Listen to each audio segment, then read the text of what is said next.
I drive because I love my children on the bus. I started off driving to be at home with my children on snow days and holidays. And in that 24-year time that I've been with the county, I have enjoyed every child on my bus and the families and the connections I've met. Why do I drive? I drive because of the students. It's those students that make my day. You make relationship with these students, and even after they graduate from high school, they'll come up and give you a hug and let you know that they appreciate you and what you did. I love driving a school bus because I had a school bus driver that I admired, and I always watched her, and she was a great person, and that challenged me to be a good bus driver.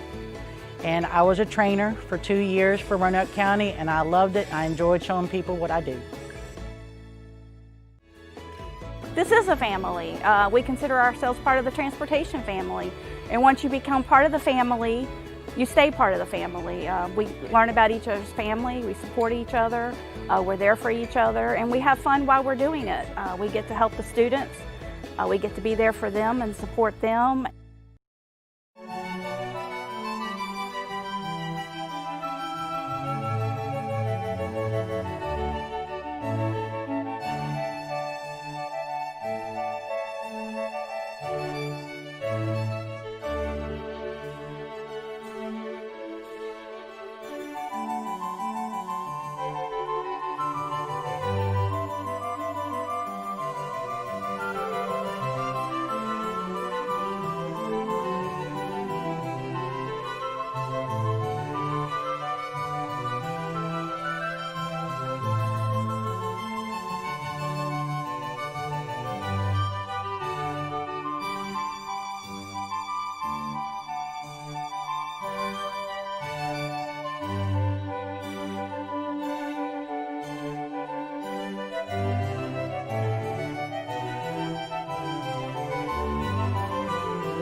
I drive the school bus because I wanted to have some adult interaction as a stay-at-home mom.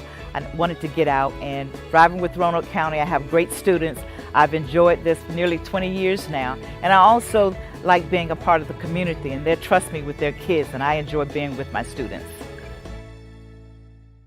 I enjoy driving. The best part about driving the school bus is the children that I pick up every day. Why? Because they keep me younger. I'm 78 years old. They keep me younger.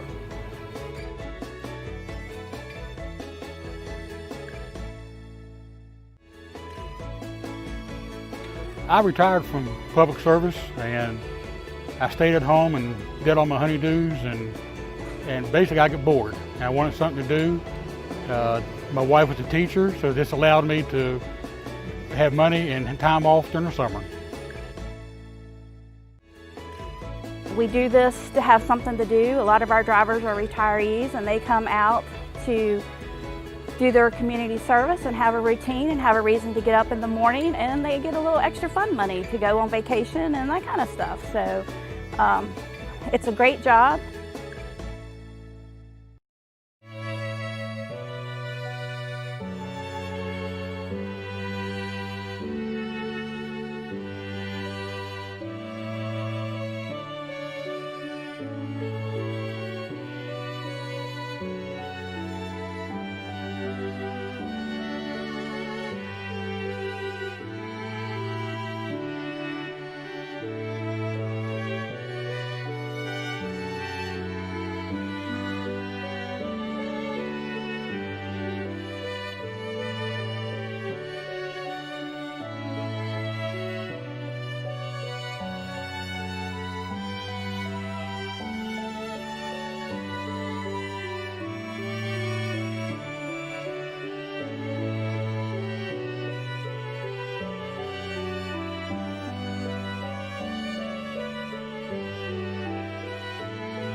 My best been driving for over 10 years.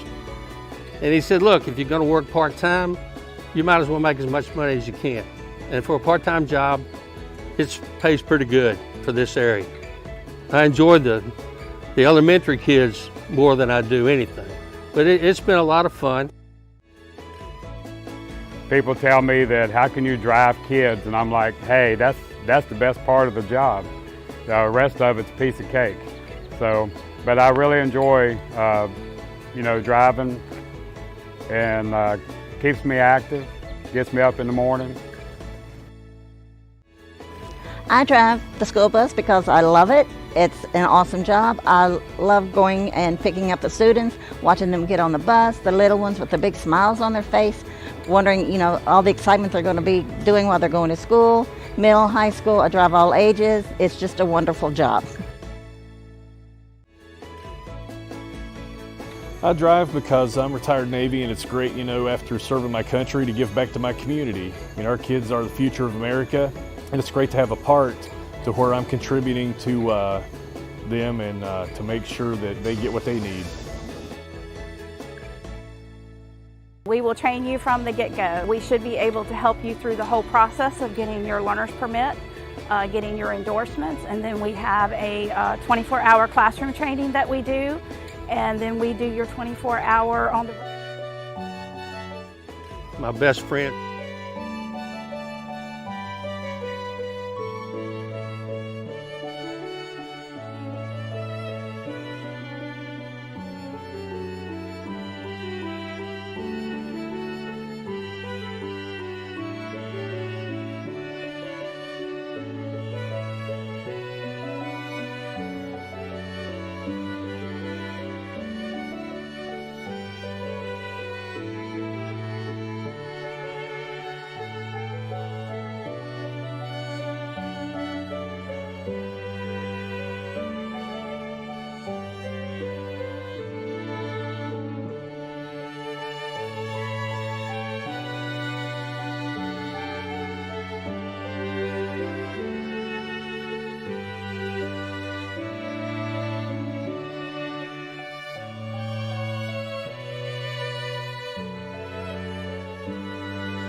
No applause necessary. No applause necessary.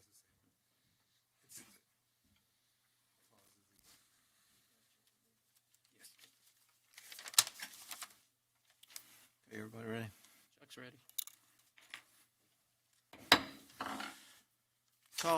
ready. We're back from closed session, back to order our December the 10th Roanoke County School Board meeting. Mr. Linden, will you read us out of closed session, sir? Yes, Mr. Chairman. I move that the Roanoke County School Board come out of closed session for the following: to discuss ongoing personnel matters under investigation pursuant to the personnel exemption at 2.2-3711A1 of the Code of Virginia, and to discuss the investigation of a student matter pursuant to the Scholastic Record Exemption at 2.2-3711A2 of the Code of Virginia. And I also move to certify that to the best of each member's knowledge, only public business matters lawfully exempted from open meeting requirements under this chapter, and only such public business matters as were identified in the motion by which the closed meeting were convened, were heard, discussed, or considered in the meeting by the school board. Second. Got a motion and a second. Madam Clerk, will you call a roll, please? Mr. Butzer? Yes. Mr. Greenway? Yes, ma'am. Mr. Moran? Yes, Mr. Linda? Yes, ma'am. Mr. Ray? Ma'am. Item 2.03, action from closed session. Mr. Butzer? Yes, Mr. Chairman, I move to grant religious exemptions for 2020-2021 through students 21, 22, 23, 24, 25, and 26. Second? Got a motion and a second. Madam Clerk, will you call a roll? Mr. Butzer? Yes. Mr. Greenway? Yes, ma'am. Mr. Moran? Yes, Mr. Linda? ma'am. Mr. Ray? Ma'am. Okay. Welcome, everyone. As you can see, we are surrounded with plexiglass, which put us all back on the dais, which is great, and we're safe. We're all masked up.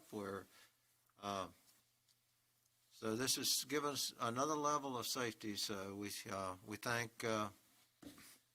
Chris and his group and everyone that provided these for us. So, Mr. Chairman, may I say one thing? yes, sir. I just want to welcome you back. It's really glad to have you back, see you perky again. We were worried about you, and we prayed for you, and we're just glad you're back and healthy, and amen. Thank you very much. I appreciate all the support. It has been very touching. You wouldn't believe all the folks that have contacted, and it was a very scary and real situation. And that's what the reason, when I got home from the hospital, I told Chuck that I wanted to do a press release, because if only one person heard it and realized the danger, how dangerous this virus is, and to use the safety measures of masks, social distancing, wash your hands, hand sanitizer, all the things that we are doing and should be doing. And it works.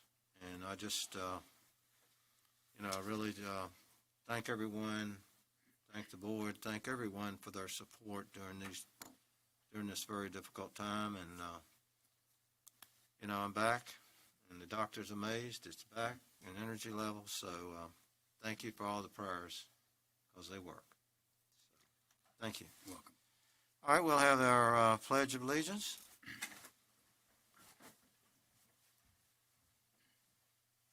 I pledge allegiance to the flag of the United States of America, and to the republic for which it stands, one nation, under God, indivisible, with liberty and justice for all.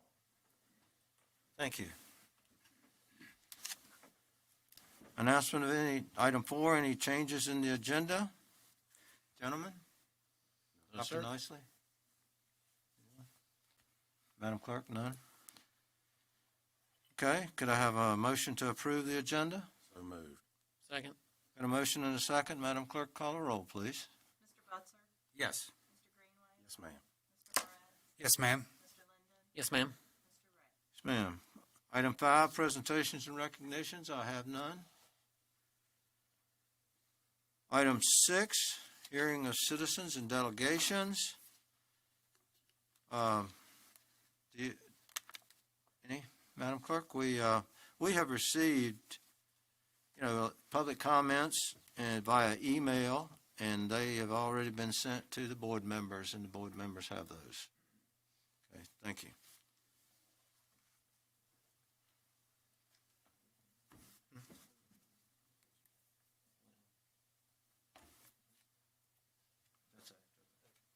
We'll get to. Okay, item 7, report Student Advisory Council. Ms. Taylor Yolovisky. I don't know if I murdered that too much, but excuse me if I did. And would you pronounce it? Owoski.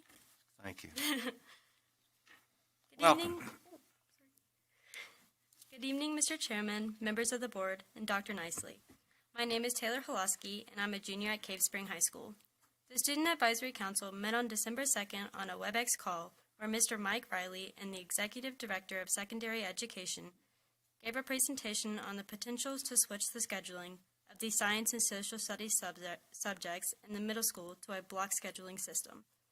We discussed the pros and cons of each option afterwards and decided that the semester scheduling currently in place provides a simple structure for students, while the block scheduling would allow middle school students to prepare for the high school schedule.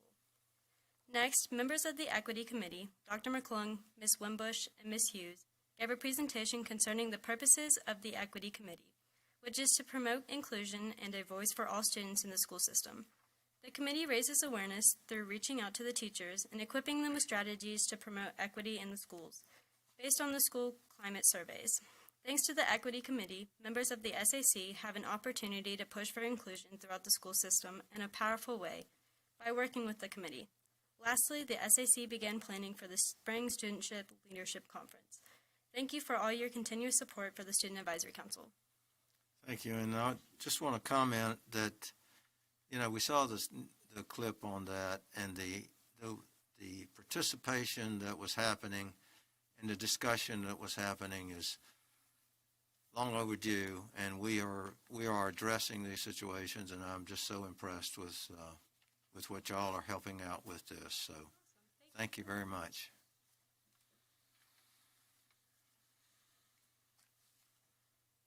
Okay, item 8, consent agenda. Motion to approve consent agenda? Second. Got a motion and a second. Madam Clerk, will you call the roll? Yes. Yes, ma'am. Yes, ma'am. Yes, ma'am. Yes, ma'am. Dr. Nicely and Mr. Bradshaw.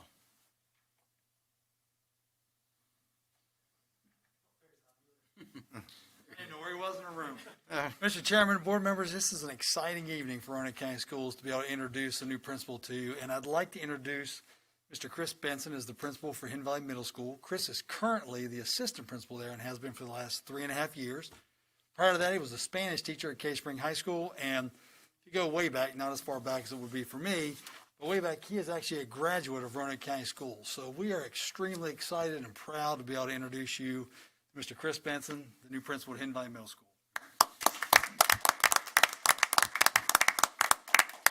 Welcome. Thank you, Mr. Chairman, members of the board, Dr. Nicely. Thank you so much for this opportunity. I'm very humbled by your decision, and I promise to do my very best for Hidden Valley Middle School.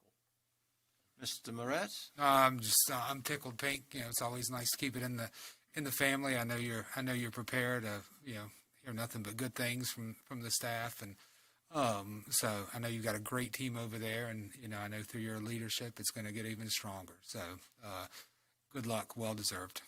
Thank you. I appreciate it. Congratulations. Congratulations. Just one quick question for you. Hearing your Spanish background, was any of the interview conducted in Spanish? Not this one. My initial teaching interview was, but no, Dr. Nicely. Because I know Dr. Nicely is very fluent there. And Yes. they could have talked about you that way. Good luck to you. Thank you. I appreciate it. Good luck. Sounded like you were following in the pattern of some of that being teaching and had the Spanish. And, it was like, okay, sounds good. So we were very happy to have you and thank you. We know that you'll do a great job. I just want to Mr. make Greenway. sure, has he graduated college? That's, we were all talking. Yes, sir. You just 2008. No, we didn't. Which I think even makes it even more relatable to the kids. I think it's wonderful that you look so young, and that's awesome. Thank you. Thank you so much for the opportunity. Tim has a way to pull it back around. So, No, congratulations. Thank you. Congratulations. Thank you so much. okay. Thank you very much. Thank you, Jim. Item 9, action items, none. Item 10, information.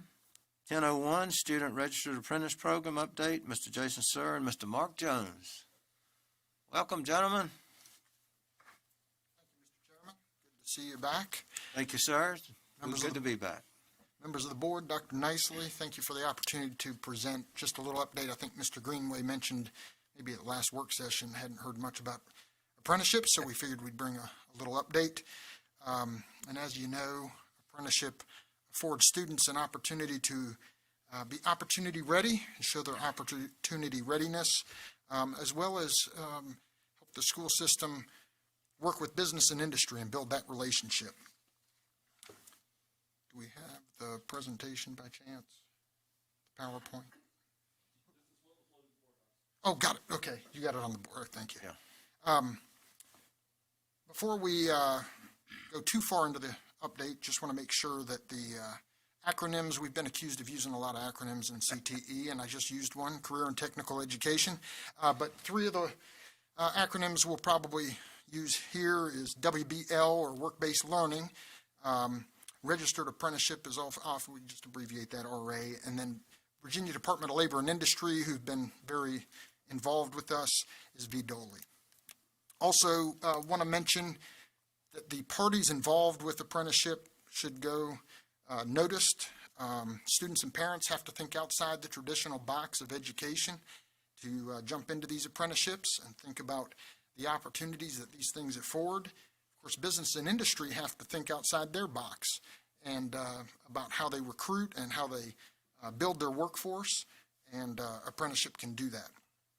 Virginia Department of Labor and Industry, of course, has been involved. Our Roanoke County Office of Economic Development has been involved. DOE was involved very early with a lot of the discussions about how that was going to look for credit, and then our RCPS staff. And I just want to mention the team. I think Mark's right here. Martha Hooker, many of you know. She is a marketing teacher over at Glenver High School, and also, on top of coordinating her students for marketing, also coordinates for the apprenticeship. Chuck Lineberger's on our team, Teresa Gibbons over at Burton, and Becky Caldwell, our CTE bookkeeper. And I do want to mention the high school principals and the counselors at the base schools that have to do a lot of work to make sure the schedules are worked out and that the students have things set up properly. So the work-based learning has a pretty big umbrella, and registered apprenticeship is just one of those things that fall under the umbrella. The further down, I don't know if you can see this, it's kind of small, but I think I posted it on, it's on board docs. Okay. Starts off with job shadowing at the top, works its way down to registered apprenticeship. As you work down through that form, the involvement and how in-depth those work-based learning opportunities are gets more complex. Currently, Roanoke County offers school-based enterprise, internship, entrepreneurship, clinicals, co-op or cooperative education, and registered apprenticeship. Of course, work-based learning is becoming a big part of, well, I say a big part, it's becoming a part of the high school's report card under the College Career and Civic Readiness Index. And that'll be part of their report card. The Department of Ed is also hiring work-based learning coordinators on a regional basis, starting off with 3, but it looks like they're going to hire 8 over the next 2 to 3 years, and they'll have work-based learning coordinators to help coordinate these efforts. And we'd like to be able to build out more of these opportunities for our students, not just with apprenticeship.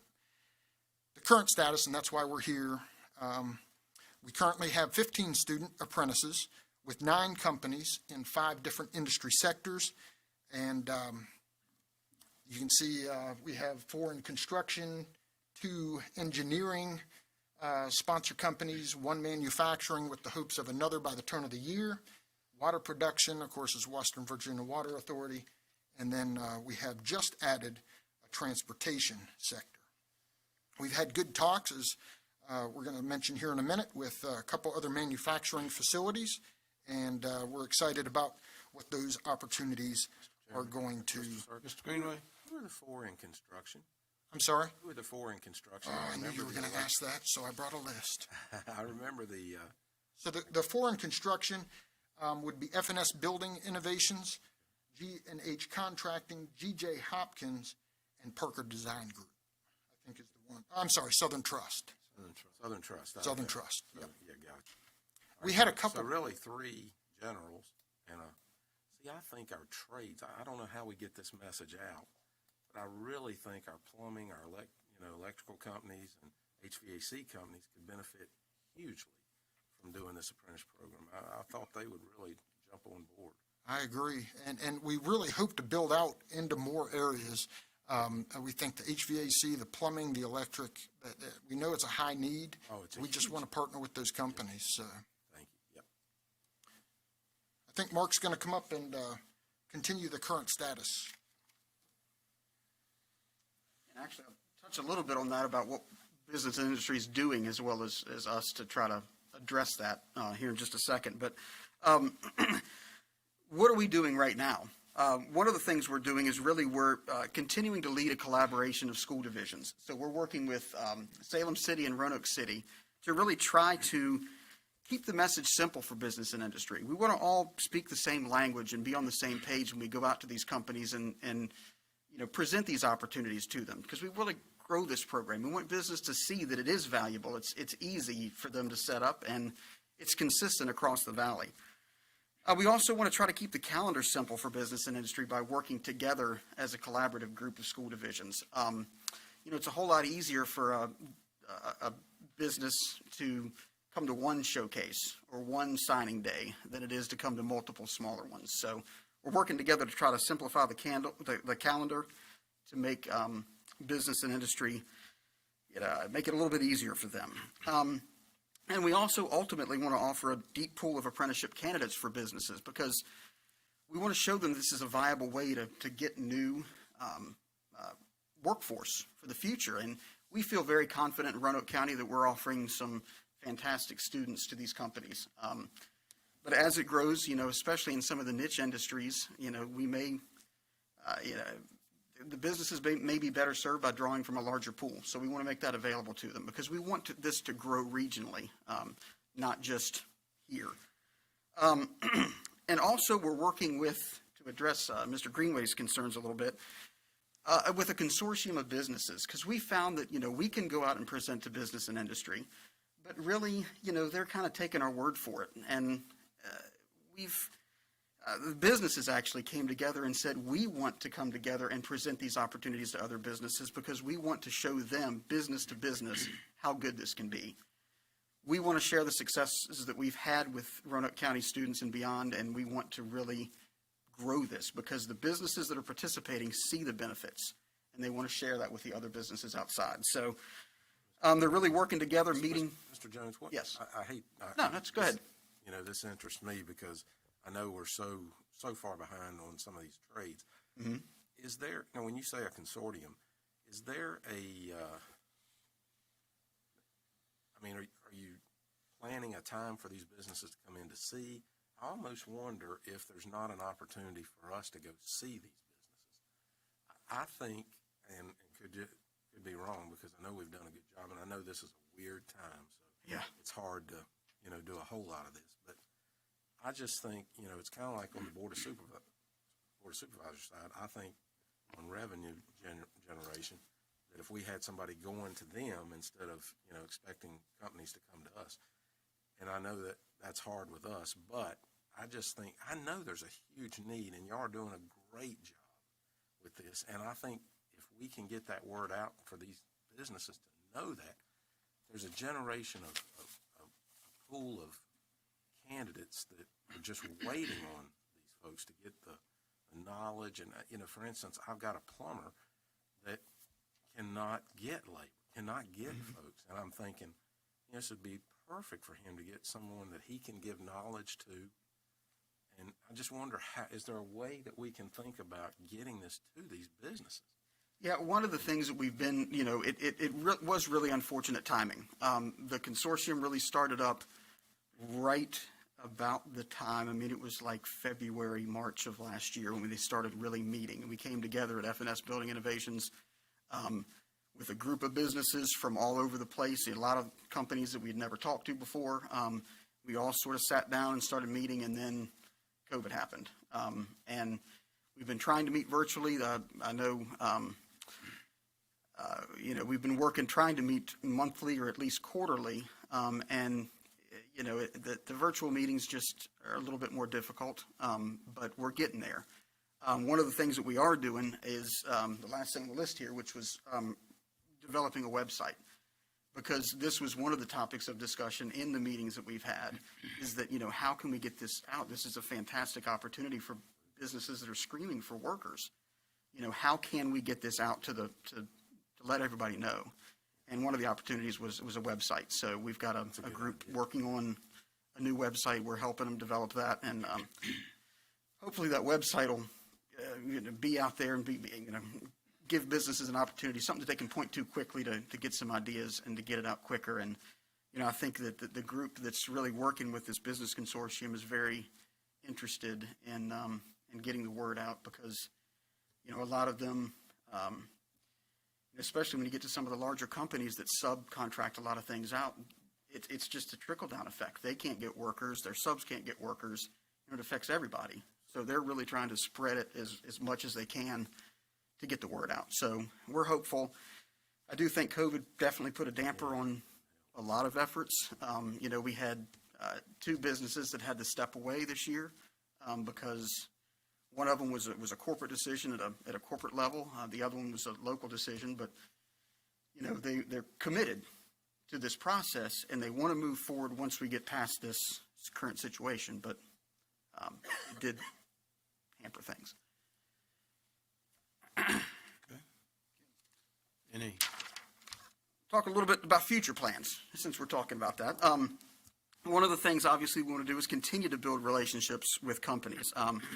We had a fantastic opportunity back last week, I believe it was, for we went with Jill Loop from the Roanoke County Office of Economic Development.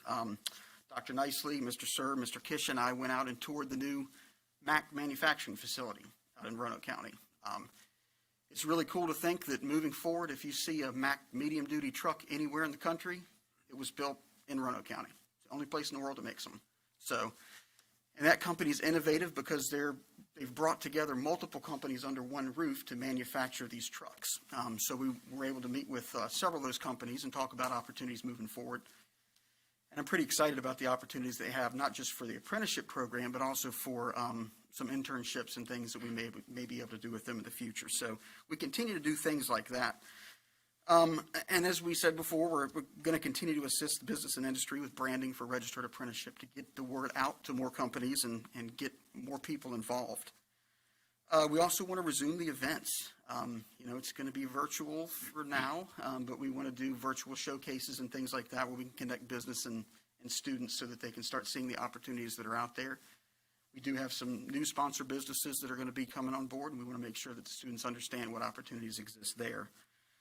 And of course, we also want to build out the other categories of work-based learning opportunities like Mr. Sir talked about a minute ago with job shadowing and things like that. And, you know, we're going to focus on being a little innovative with staffing and stuff while we try to set those up moving forward until hopefully the state budget will allow those regional work-based learning coordinators to come online. So that'll be happy to answer any more questions.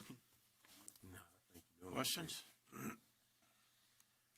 We certainly appreciate the efforts that are going forward. We know it's challenging times, but there are also the needs are out there, so we're trying to balance all that together. So we appreciate Mark, your folks, and Jason of trying to get these things coordinated, because it's not the easiest thing during these times. But we appreciate all you're doing. Do the best we can. Mr. Chairman, real quick, while you're up this, since we're broadcasting this live, this might be a good opportunity for us to remind, our rising freshmen, applications, correct? Do you want to spend 15 seconds and plug that and make sure everyone knows where, time frame and everything? Yeah, absolutely. With Burton. Mm-hmm. Jason, you want to address that more, because there's more greater details of Burton's. Yeah, right now, the application process for Burton is wide open, looking for students to begin applying from 8th grade all the way through. And there are opportunities on the Burton website to be able to go in and access videos of the different programs, really be able to dig in and see what they're about, and then contact folks to be able to find out which program you'd like to register for. So thank you for bringing that up. Thank you. Great videos. Yes. Online. So if you take a look at the videos, they go over all the programs. It's really good. Keep up the good work, gentlemen. Great. Thank you. Item 10.02, instructional update. Mr. Mike Riley, Ms. Stephanie Hogan, and Mr. Jason Sir. Well, good evening, Mr. Chairman, members of the board, Dr. Nicely. One thing I do want to clear up real quickly, despite my youthful appearance, I too have graduated from college. I wanted to make sure we got that out of the way to begin with. I'm sure Mr. Greenway is going to ask you. I just wanted to make sure we got that taken Well, care you of and up Mr. front. Benson, So, you and Mr. Benson look so Like youthful. twins. yes, we do. Yeah. But what we wanted to do this evening is just give an update of kind of where we're at in terms of instruction, the instructional plan. We've collected some data. Is this working for me here? That we wanted to present to you guys tonight. We're going to make some observations here tonight, show you some conclusions that we've drawn from the data we're going to show you, and then talk a little bit about action steps that we want to take moving forward as we continue to refine our plan to make sure that we're helping our students be successful. Whoop, I kicked it too many far. Now, what we have up here is we've got percentages of grade distribution. Now, first of all, these are individual grades. What we did is we took a snapshot from our system. Each student at the elementary school would have several grades. At the high school, they may have up to 8 grades. So these don't represent students. These represent individual grades and the percentages. So if you look across the top, this is for our elementary schools, and this represents first 9 weeks grades. You can see the percentage of grades in each one of those bands, and that top line are for our in-person, which would, of course would be our K through 3 students that we have back full-time, and then our hybrid students who would be the 4th and 5th graders. So those are the kids who get to be with a teacher at least some of the time. That second line would be our 100% online students, those students working from home. And then what we wanted to do to just give it some comparison and some context is we gave you grade distributions for other years. We have last year, the year before that, and then we went back 5 years ago so you can kind of see where grades have been down through the years. Now, just some general quick observations, and certainly we're going to dig into these a little more in a second, but if you have specific questions, please jump in and stop me so we can answer those as we go through these. But if you look, really across the board, our A's, B's, and C's have held fairly steady for the most part. We don't see huge anomalies there. We do see that our F's have increased by 2 percentage points for the 100% online kids. And as we look at this, we are going to see a pattern there with our 100% online kids, those kids that are at home who don't have contact with a teacher at least some of the time. We're going to see that pattern develop with those F's across the board. And we'll talk a little bit about some of the plans we have for that. Any questions on the elementary data? Yes, sir. Yes, sir. So just to make sure, because I haven't had a chance to look at it before we got here, but so we're to assume, or from the chart here, that we've went from 61% in 15, 16, 65%, 18, 19, 74% last year. And again, I've got to believe partially because of, we've ended the way we did. And so now 2021, there's a lot more A's in that grouping and less B's, and the rest looks fairly close. Yes, sir. So you're going to have a higher percentage of A's there, just in terms of total grades this far. Now, again, not being able to drill down into that, I'm not sure. Quite honestly, some of it could be with the delivery method, especially for some of those hybrid kids. I know at the secondary level, you're going to see there are actually some cases where the A's have also gone up. I do think there's research out there that shows when you've got those videos that sometimes kids can go back and watch and rewatch. It's not a one-time getting it from the teacher, things that the teachers are recording. And quite honestly, then there's a lot of additional wraparound services that we've created to try and help those students. So I think that might have something to do with it, but I think you'd have to dig probably into the grades and really look at individual teachers, individual students to really see what's behind that pattern. A lot of what we've been looking at least at the secondary level, I can't speak, Ms. Hogan isn't here this evening. Secondary level, we've done a deep dive into the other end, just to really make sure we've got an idea of those kids that are struggling. This is what scares me when I talk about, I know guys are tired of hearing me talk about this, but this is what scares me. That when we come out of this mess, that we have artificially maybe, not artificial, I don't know what the right word is, but that we've made it as a society, let's put it that way, easier to get those grades. I mean, it just, why would it, you know what I'm saying? So, Right. you get it. I'm just saying that concerns me, that when we come out, is that the reality, or do we have to go back? Right. And, Mr. Busser. There may be another reason. It's huge here. Class size. Mm-hmm. Think about it. The class sizes now are much smaller than they were in those, because intuitively, you wonder, how in the world can we go from in-person regular teaching and have 61 and 65% A's, go into this new mode that we're in, which, you know, people tell you isn't working, and the grades are even better. But one of the answers could be more individualized attention and smaller class sizes. That's an area that I would hope you guys would dig deep into for an argument for smaller class sizes. If you can start to produce those kinds of numbers and attribute it to class size and individual attention, that's interesting, because intuitively the numbers don't make sense to me, and they don't make sense to you. no, Right? no, and I would love to believe what you're saying. Well, and maybe that, I mean, let's say, I That's don't the know. optimist in me.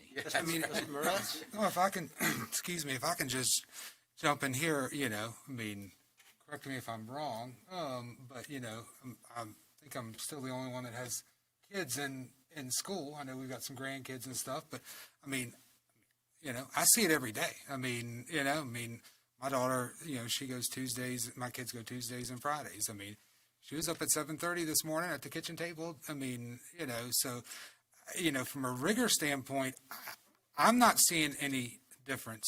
You know, my kids' grades have not really dropped. I mean, you know, they're still making A's and B's. And, I mean, I see the work that they're putting in. And, you know, I mean, I get copied, you know, you know, and I know everybody's situation is different, you know, but, you know, I can speak for my kids' teachers. I mean, the level of communication, you know, I mean, I've been pleased with, you know, and I think Mr. Butzer, you know, has a point. I mean, I know my daughter, you know, likes being in a class of, you know, 10, 11, 12 students. I mean, you know, she feels like she's getting a lot more, you know, individual attention when she is there. Right. You know, now, I mean, you know, there's trade-offs for everything, you know. I mean, if she's home and working on something, I mean, you don't get that instant gratification, you know, that if you're working independently in a classroom where you know, have Sometimes you don't get the feedback immediately. you don't get the feedback. So. You don't get the feedback immediately, but you know, like I said, I mean, everybody's situation is different. You know, we don't usually get feedback from parents who are, you know, who tell us that their kids are doing well. You know, we get the, you know, handful of emails every now and again, you know, talking about, you know, their students aren't Exactly. doing very and well. That's usually true in any you know, any industry, any corporation. You're going to hear from the folks who are having issues. And Yeah, we understand. and my hope when we get those emails that, you know, our teachers and principals are, you know, proactively reaching out to those parents and, you know, what can we do to help? Right. So. Well, and then even at this level, evaluating those concerns and making sure we don't need to make adjustments on our end. You know, you always want to constantly evaluate what you're doing. Is there a better way to do it? We're always, you know, talking to teachers, talking to principals, talking to other divisions, trying to figure out, are there ways we can make sure we're helping our kids be successful? So, and I do think our teachers, and we've actually got a really cool video we're going to show you guys at the end of this. We've got some teachers who have done some amazing things with the tools and technologies that we've given them. Mr. Linden, you finished, Mr. Moran? Yes, sir. Thank you. Thank you, Mr. Chairman. I know originally we heard that from some parents that my children aren't learning anything in the online situation, and when I saw these numbers, I initially thought, well, maybe we've made this curriculum easier, but then I agree with Mr. Butzer's point there in the class size. Most likely has something to do with it. But is the curriculum similar this year to what it's been in previous years, or have we? The one thing we have asked teachers to do, because we know we need to do it this year, is make sure we boil down what we're doing on a daily basis to the essential things kids are going to need as they move forward into whatever grade is next. Now, we want to make sure we hit those essential things deeply so that kids are ready to move on, but it's making those curricular adjustments if they need to, to make sure that we're hitting those essential things very heavily. An example I would give is I taught science, I taught chemistry. We'd do all kinds of fun hands-on things. Some of it was super deep learning that I would want kids to do. Other times it was stuff that we just did to kind of get them involved and excited about chemistry. And some of those things you might have to eliminate because you don't have time, because you only have half the kids there. And if I do this 2 days in a row, there's deep learning we're not going to get to. So it's making sure that everything I'm doing is focused on that deep learning that we want kids to have in the classroom. And that's what we've asked teachers to do. So hopefully we're still moving in that direction. But no, we have not eliminated any of those essential things that kids are going to need to move forward into the next grade or the next content level at the high school and secondary level. Thank you. Continue. All right, so that was the elementary. Middle school, of course, we've got that top line there. We don't have any 100% in-person kids, so they're all hybrid. Again, you see the grade distribution there. Then we've got our 100% online students right below that. And then, of course, you've got the same distribution from the previous years. Now, again, if you look, A's, B's, and C's relatively steady if you compare to all those years, especially with our hybrid kids. The F's for those hybrid kids did increase by 4 percentage points. So we do have some hybrid kids who are struggling. And then we've got our 100% online kids. There's a 9 percentage point jump from what we had in years past for the students who have chosen to be at home learning online 100% of the time. And if we look, I'm just going to move to the high school because it's there we go. Fairly similar data. If you look at it across the top, we've got our hybrid students and their grades. Again, if you look, very consistent with what we've done in the past. Our 100% online kids, A's are down a little bit, and of course we see the F's increase compared to the last few years, a 4 percentage point increase in S for our hybrid kids. So we do have some additional kids there that are struggling. And then of course our 100% online kids, there's a 12 percentage point increase from what we've seen in the past. Now before we move on to some of just our department's work and the observations we've made and our thoughts and kind of plans moving forward, you guys have questions about those numbers. I know we spent some time on the elementary kids and those grades. These are a little different. Comment and a question. I mean, those numbers right there tell me that I'm glad we never started the year 100% online, and I'm glad we're not going virtual, through January or whatever. I mean, at this point, unless, the governor or we have a directive from the health department, I don't want to move backwards. I mean, I'm pleased that, I think we all want our kids to be in school 5 days a week, but I'm pleased with where we started, and we're gradually moving forward. But with the 100% online kids, all right, have you all been able to determine some of the, I know some of the reason parents chose 100% online was, fear of the virus and things like that. But there's got to be some other reasons for parents choosing 100% online as well. Right. I mean, could it be, kids that had attendance issues? And what kind of data, what are you able to determine by and really, if you look, this next slide is kind of where we get into some of that. Of course, the questions we asked when we see this is, first of all, what does it tell us? You have to be careful about jumping to conclusions and making assumptions until you actually start talking to teachers, finding out exactly what's going on. Who are these kids? Why are they struggling?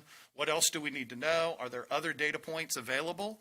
And then certainly, how do we address the concerns that arise as we talk to those teachers? And we do have some things we want to share this evening.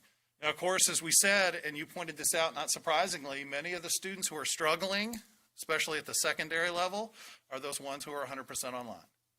I think you made a great point that one of the things we're gleaning is kids need time with teachers. They just do. It's invaluable. That teacher in the classroom is the one who makes the difference. Amen. And we're We're excited that we've got folks who are doing a great job with that. Parents have chosen 100% online, though, and quite honestly, there are some folks who, as I'll share some stories. I work with Hidden Valley High School on a regular basis, and of course, we've got the Wednesday help days, and we've been reaching out to families, and I help make those phone calls with them. I work with Ms. Winbush to do that, and there's been more than one occasion I'll talk to a parent, and they agree with me. Their kid's 100% online. We say, it's safe. Would you be willing to let them come in on a Wednesday? And you can hear in their voice they desperately want their child back, but then they share a health condition themselves, their spouse. Maybe they've got a grandparent living at home. They just can't do it. They're scared, and I understand it, and rightfully so. So we need to make sure that our plan helps with those kids. So yeah, there are some students who maybe for other reasons their parents aren't there. And one of the things we have done with the principals, we're meeting with them regularly. In fact, over the next couple of days, we're going to start to talk about some things we want to put in place for second semester. We're hoping to be able to do. But one of the questions we're asking is for 100% online kids who are struggling, especially if they're in those groups that are Fs, let's talk to them about bringing the kids back in. Can we get them to come in as a hybrid student? And in some cases, in talking to principals, they've already started to see some kids come back just because of that. If we have the room, we still have to make sure we've got the room and we're doing things safely. We're making sure we let parents know that, hey, this will make a difference if we can get your child in here. And we have seen some parents willing to do that. So that is one of the strategies that we've taken for those 100% online kids, is to talk to those parents, find out why their kid isn't there. And if there's a chance of getting them into our hybrid schedule, we try and make that happen. So I think hopefully that addresses some of those questions. Now, we do know that teachers and principals are working hard to reach those students. And really what we're finding, and as you look at the grade distribution, the one thing that kind of jumped out to me is if you look across, there are some students who are struggling, who are working hard and struggling, but for the most part, if you look, our C's and D's are pretty similar to what they've been in the past. What we're finding is most kids who are joining the synchronous sessions, who are watching the videos, who are participating with the teachers, who are showing up on the hybrid days to get their help, they're being successful. What teachers are telling us is there's a section of kids who are struggling to just get the work done. They're not connecting, they're in some cases not working, they're just choosing not to do the work. And there's a variety of reasons that happens. And again, we're hoping that we can address some of those. But honestly, the best solution, looking at the data, is trying to get as many kids into that hybrid system as we can safely do. So again, we agree with what Mr. Moret said. Avoiding having all students 100% online certainly has paid off. I think you see that in the numbers. So before we move forward kind of into what this means and action steps, do you guys have any questions about any of that data?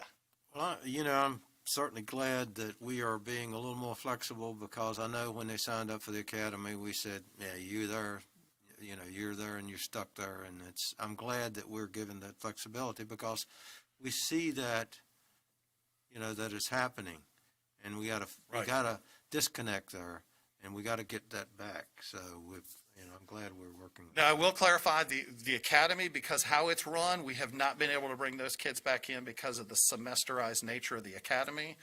But we have very few students in the academy. I mean, there are some, but we've got a much smaller percentage of kids in the academy at the high school than we have in the 100% online. But the academy, because it is run as a semester program, their classes end at the end of the first semester, and then a new set of classes start the second semester. It's not possible to bring those kids back in to an A-B schedule like we have at the high school right now. But we are working with those teachers. Well, that brings up a point. Have you been able to break out the academy by itself and look at its numbers, its performance? Not to this depth, because they do not use the Synergy grading system, and they don't.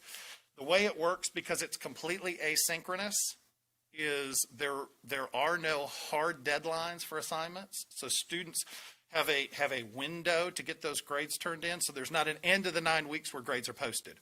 What we are doing is, if kids are struggling and getting behind, teachers, of course, those academy teachers are reaching out to those parents. They're calling those kids.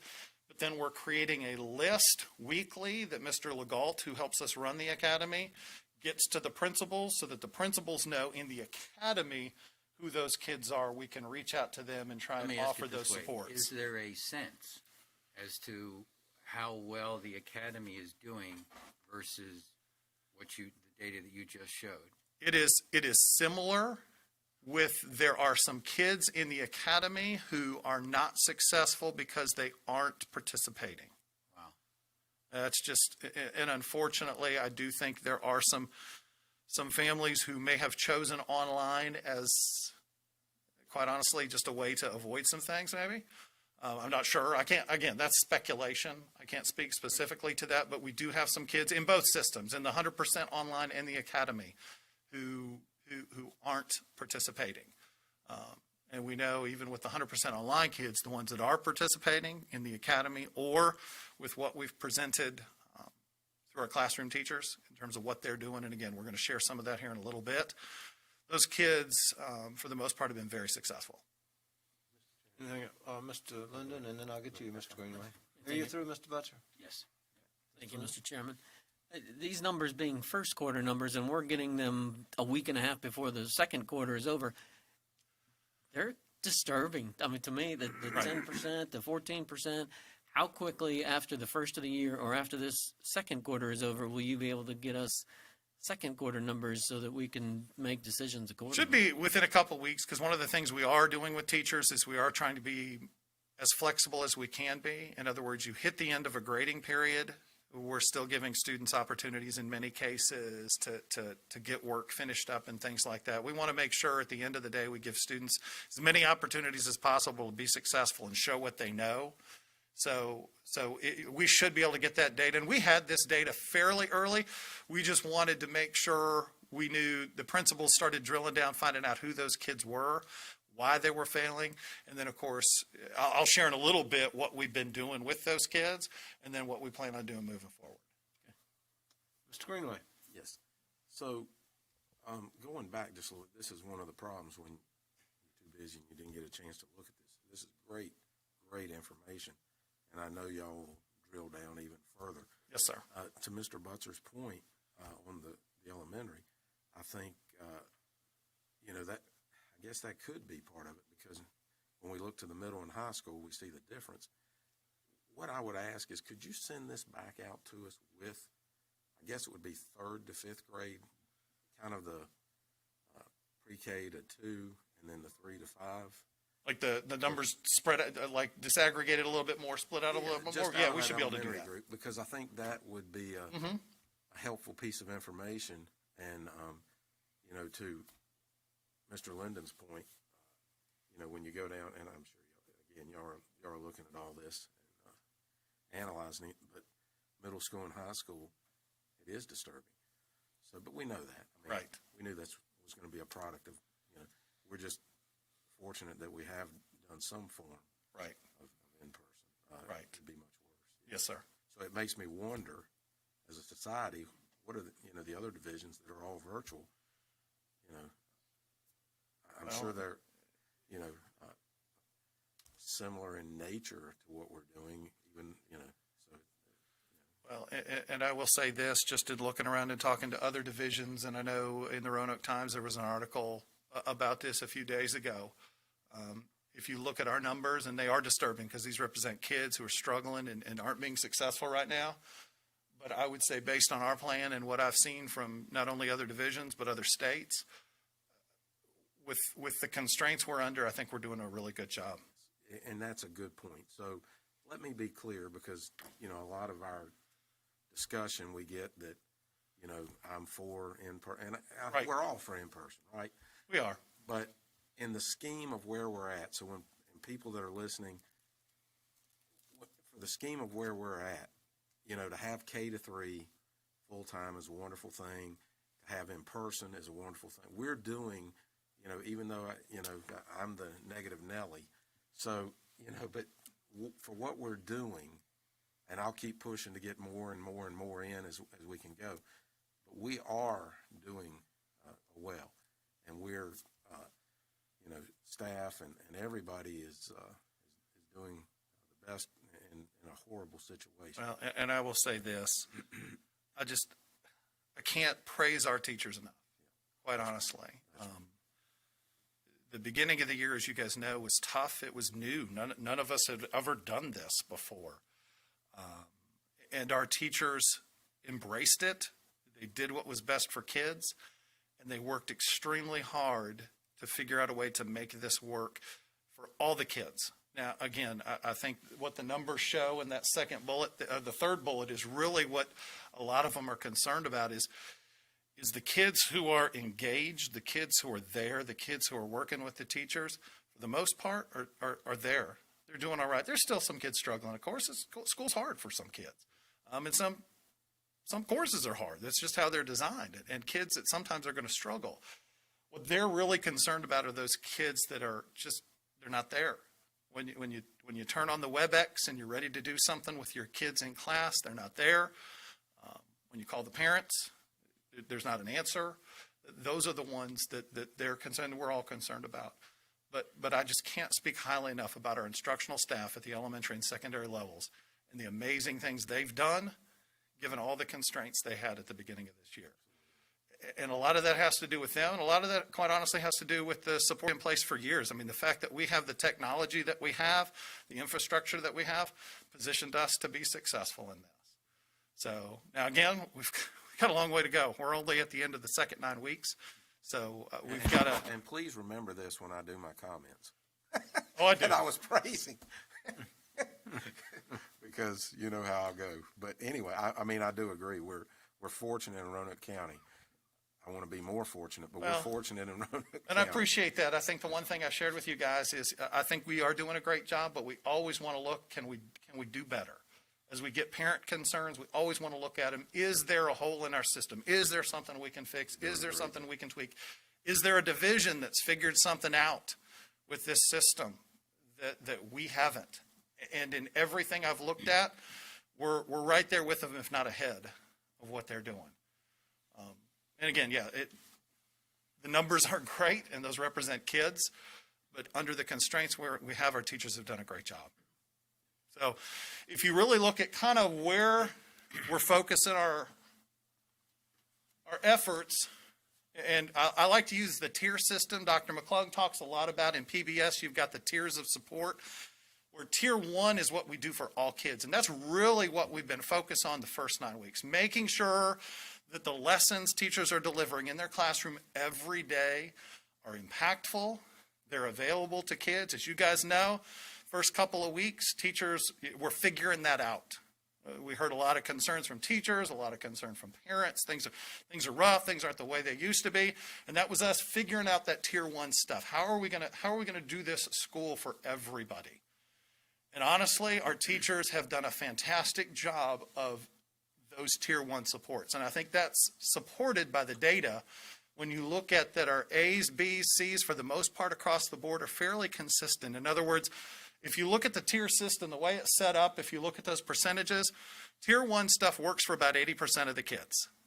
There are about 80% of the kids who are going to, given time, start to figure this out. There's systems put in place now. It could be, in some cases, they've got great support at home.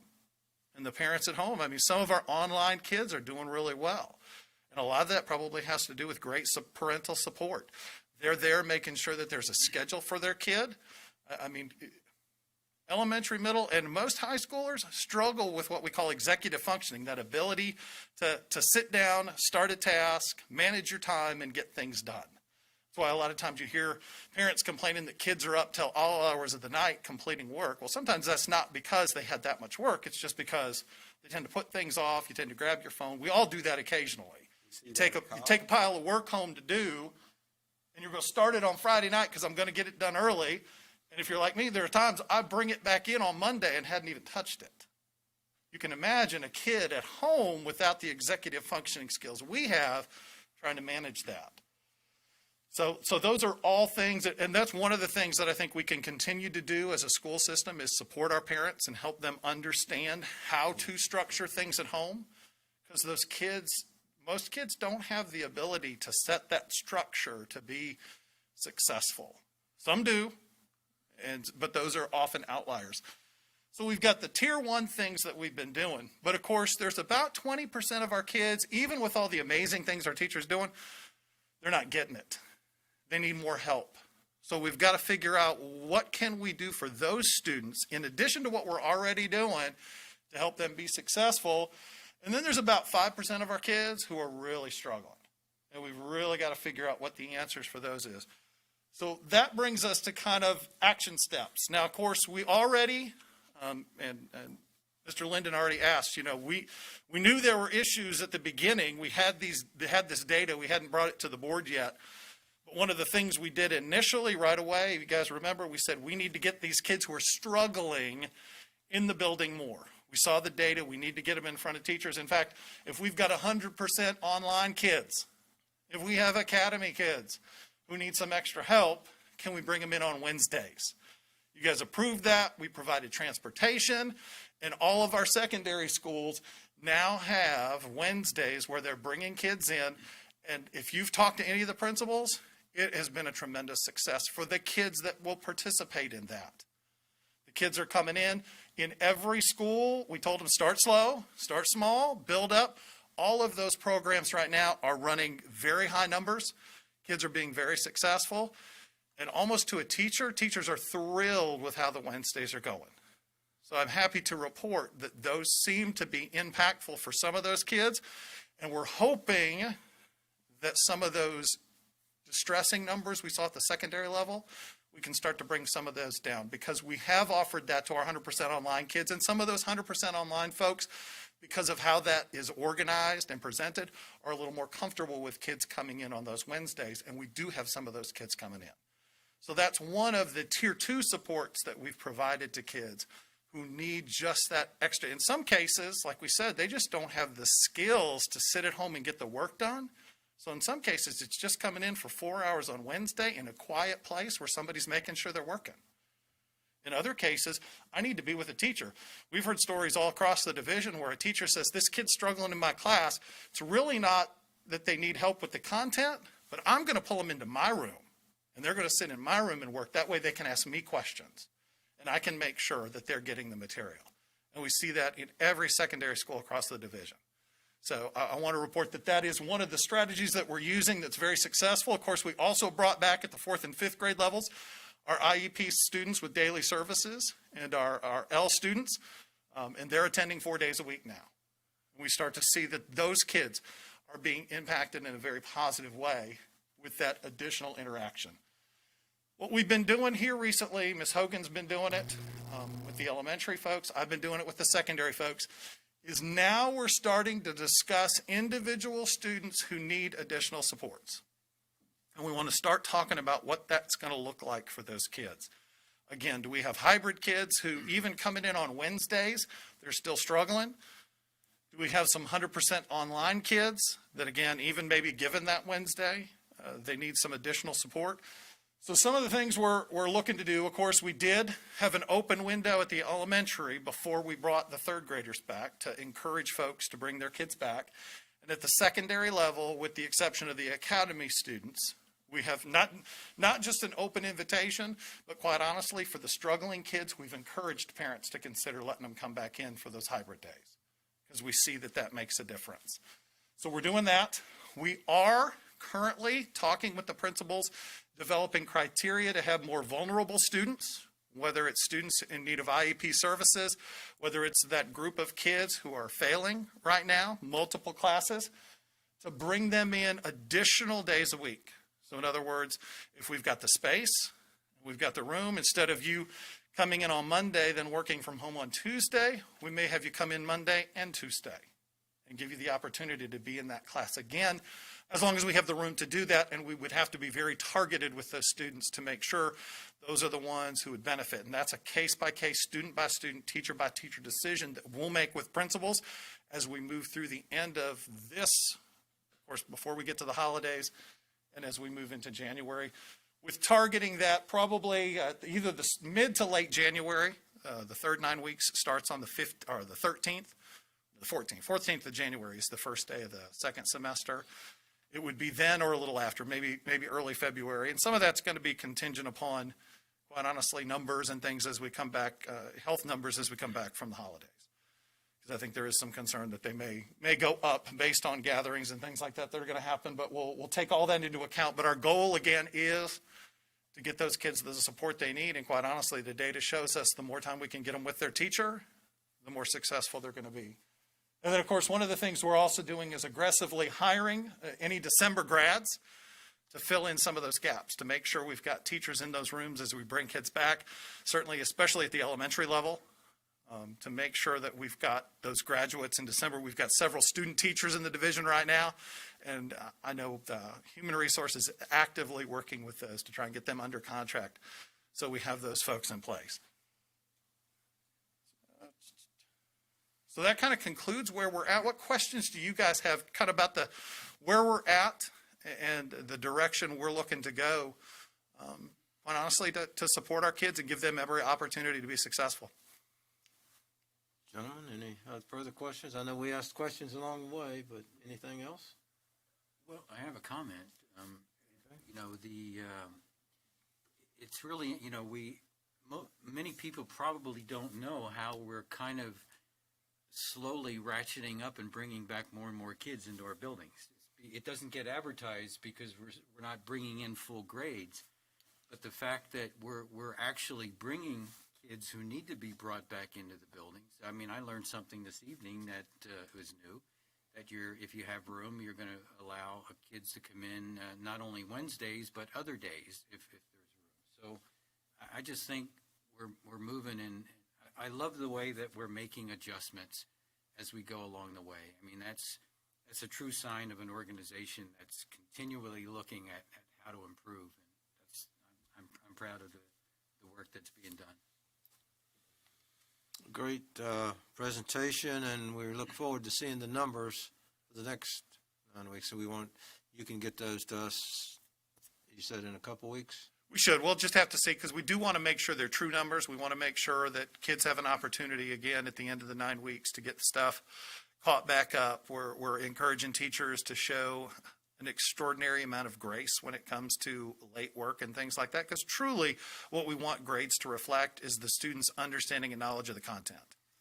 So we want to make sure that the grades that we end up posting truly reflect that. So if a kid has a few things they need to turn in that's going to kick that grade up a little bit to truly represent what they know about the content, we want to give them the chance to do that. Mr. Chair, I just have one thought or a suggestion, is the academy.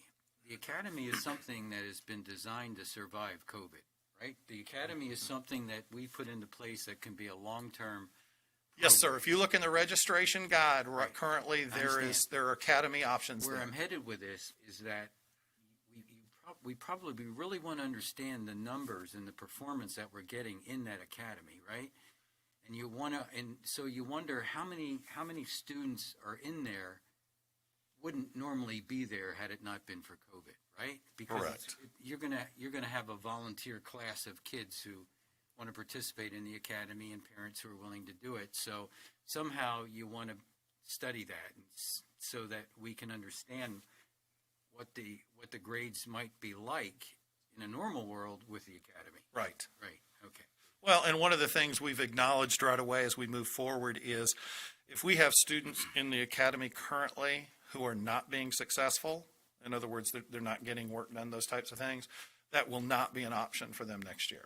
Right. And maybe it's just a mistake that they're there because parents didn't understand the difference between the academy and just 100% online. Is that a possibility? It could be, but I think the numbers are similar. And quite honestly, with the academy and the way it functions, if you engage, I think you're going to do well. You have teachers there that are ready to help you. You've got amazing content that's been created. I mean, if you talk to kids who are in the academy, who are actively participating and interacting with the resources, most of them are very happy with how it's going. Right. And it works very well. If you're not, I mean, quite honestly, if you're at home and you're not turning on your laptop and you're not doing anything, then the academy is not going to work for you. Right. It's just, that's kind of what we're saying. So that's the one thing we do have to be careful about as we move forward with that in years to come, is to make sure that parents understand that. And quite honestly, if we have students that schools are concerned about, going into the academy based on things they've seen. We need to have long talks with the parents before we make that decision. And certainly moving forward, failure in the academy one year will probably preclude students from going into it the next year, especially if it's based on just work completion and interacting with the material. So, Greenway. Just real quick, just want to reiterate, if you would get us those numbers for the elementary broken down, then we can. Yes, sir. That'd be awesome.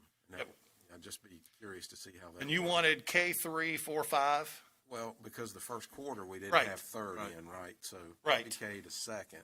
Okay, and then K2, third to okay, fifth. yes, sir. And we picked up the third. Yeah, Right. picked up third in the second quarter. Right. Now, the last thing I've got, and I'm excited about this, is we wanted to highlight some of the amazing things that our teachers have done. So really, we asked principals, and we're going to continue to do this at the next few board meetings, is we want to highlight some of the successes across the division that teachers have, again, we kind of started the conversation. Mr. Lineberger went out asking, how did it start and how is it going now? And some are honest. I mean, we know that it was hard. There are some teachers who are doing some amazing things, and we want to share that with you tonight. So we've got about a 5 or 6 minute video clip of some teachers sharing some of the success stories that they have had these first several weeks. Yeah, it's been very different. I would say that it was a struggle in the beginning, but I found WebEx to be the way to make it feel normal, I guess. Whereas we all meet on WebEx daily. And through WebEx, I've been able to continue to do a lot of the things that we normally do. Obviously different, but we've been able to do a lot of group stuff that way as well. WebEx has saved me. I mean, we've recorded all of our WebEx lessons, so it's like we have this vast amount of work that's already been recorded and saved for us that you could use in the future when students are absent, or just technology, I guess, in general. I didn't use much of it before, and I'm using a lot of it now. Well, I think the surprise moment is having the kids answer the questions through the WebEx meeting and being confident in doing so, and hoping that they understand it, and kind of hearing their voice from at home. And the hope is that you are making a difference, even though you don't see them continuously or on a daily basis in person, but knowing that they are there and they are trying, and the hope is that they're learning. Well, I do think things have gotten better. I think through collaboration with Ms. Glebus, who is my co-teacher, we definitely have a system or a program in place that kids know where things are. They know how to find things. They're becoming more comfortable with us. I think we're finally able to help them learn math instead of learn Blackboard, which is good. They're now willing to unmute and to speak up, and there's that communication between the kids at home and the kids in the room. And I do think it's something that they are becoming definitely more comfortable with. Some happens quicker than others, and some still, we've got to get them there. When we first started in August, it was a learning curve for not only students, but for teachers. It took us a little bit of time to kind of get into a rhythm of what was expected, what we needed to print, how to include the kids at home and with the kids here at school, how to get the kids that are hybrid here also. So it took a little bit, and we've come a long way, and I think we're doing pretty good. The kids come to school with their work. As you can see at home, we do projects a lot so the kids can share. We use Flipgrid a lot, so they'll be able to go on and talk to Flipgrid so we can see that here at school. I never thought that I would be teaching virtually through a Zoom lesson. I think that we've really gotten a lot more confidence, and there's a lot less question marks for the teachers and for the students. You know, we know what to expect now. We know that we can sing. We know that there are some hurdles still involved, but we're capable of taking care of business, and we're capable of still doing something that's still greater than ourselves. And the students have stepped up to the microphones, and they have confidence in knowing that they can do it and that it can sound good. And even though it's different, that we can create a final product. And I think we're excited to be able to do that still. You know, at first, I was worried about some of our students, and I was worried about their ability to adapt to this. But as the time has fast forwarded and we've made it to this point, our students are really just stepping up and continuing to find ways to be successful. And I was out of the building for a few weeks myself, isolating, and it was just awesome to see the students still in the classroom and students who are providing their technology and finding ways to get connected to the active board and putting it all on themselves, and just no one had to be told to do it. And, you know, just their ability to find ways to succeed has really been impressive to me.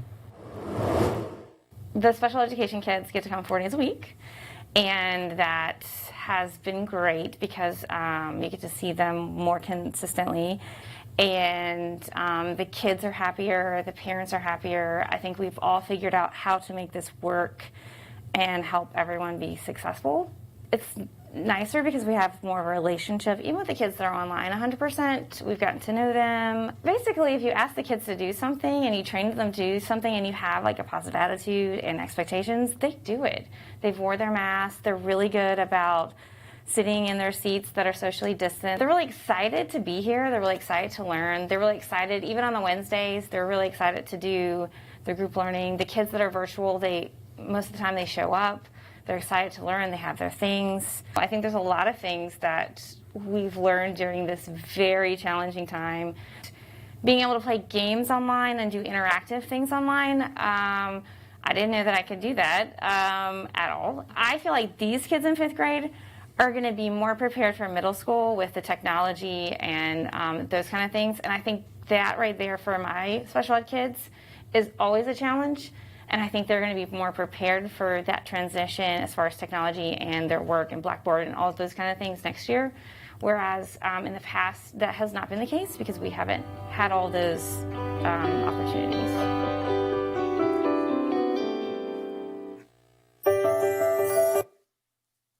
Again, we're going to hopefully be providing you guys with some of that moving forward. We've got several more teachers that we want to feature, and then we want to talk to some kids, find out what their experience has been, and bring that to you.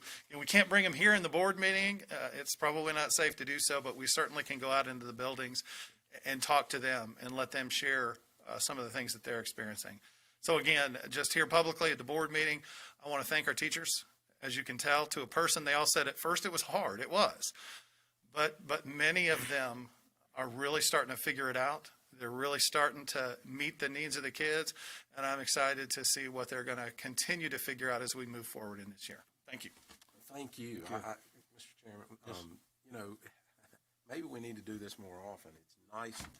It is nice to see that, even though, you know, we may have trepidation over the numbers and how they are. I mean, it is nice to get back into the reality of we need, you know, what we're doing with these kids. Mm-hmm. I think it is. I think it's important to focus back in on, again, the important thing, the reason we're here, and that's what's going on in this classroom. Presentation. All right. Thank you, Mr. Thank you. Rowley. Thank We you. look forward to some future numbers. Thank you. Item 11.01, report by Roanoke County School Superintendent Dr. Nicely. Thank you, Mr. Chairman, members of the board. Just a few things to report to the board. One is an exciting announcement. I want to congratulate Mr. Jeff Terry and his team because Roanoke County was one of several divisions in Virginia to receive the school security equipment grant. We had not gotten that approved the last couple of years, and we got a successful grants approved this year in the amount of just over $200,000 for some needs at some of the middle schools. There is a matching component of about 25% that Ms. Peterson, Mr. Terry, and Mr. Lowe are cooperating on to match, but we don't want to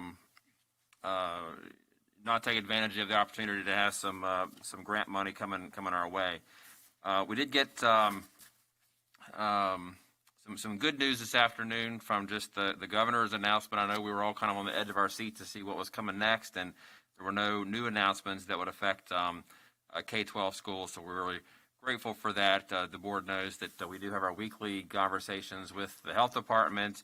I know there's a lot of concerns about around the holidays and so forth. The health department, the Virginia Department of Education reiterated today that we need to look at all the metrics, not just the community cases, that's part of it, but also are your mitigation strategies working? That's the third leg of that.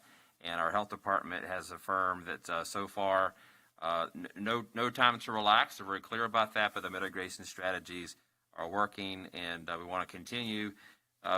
Just to piggyback in on the instructional presentation, just the ability to keep our in-person experiences going as much as we can are just so valuable. And we want to do, when we ask members of the community to help us with that, right? So all the mask wearing in public, anything we can do to get the community numbers down, really just help our schools be able to move forward. Just to report, I have had the chance to meet this past week with several of our stakeholder groups, including our Employee Advisory Committee, our Student Advisory Council, our Parent Advisory Council met this week, as well as our Special Education Advisory Council. And we got a nice surprise from our Special Education Advisory Council meeting. Several of the members of that, some of these are parents on the committee who are parents of students with IEPs, actually put together a video featuring students just thanking the teachers. And these were students in our special education program. And so that was not something that I knew they were working on or expected, but that was a really nice surprise, and it was really nice to see. And then finally, just want to wish all of our teachers and staff, and certainly our students and our families, lots of peace and joy over the upcoming holidays, and hope everybody has a well-deserved break. Thank you. Any questions for Dr. Nicely? Thank you, Dr. Nicely. Good. Item number 12, 1201, reporting inquiries of board members. Mr. Butzer? Yes, Mr. Wanna Chairman. go first? Thank you. On December 1st, Susan Peterson, representing the school board, attended the Roanoke County Board of Supervisors meeting for the purpose of obtaining their approval on a change of an ordinance for the use of year-end surplus funds. That policy requires that end-of-year surplus funds be used for major and minor capital projects. The reason for the one-time exemption was that the school system's operating budget for 2020 was reduced by the county by about $4.4 million. The state budget was reduced by $1.2 million. That's a total reduction of about $5.6 million on our budget that we thought we were going to get. COVID-related expenses, which were not accounted for in the budgeting process, totaled about $5.9 million. And given the reductions in the county and state allocations in the 2020 school year, we asked the county for a one-time exemption to that policy to allow us to use that money to fill in for COVID expenses and other expenses that we had.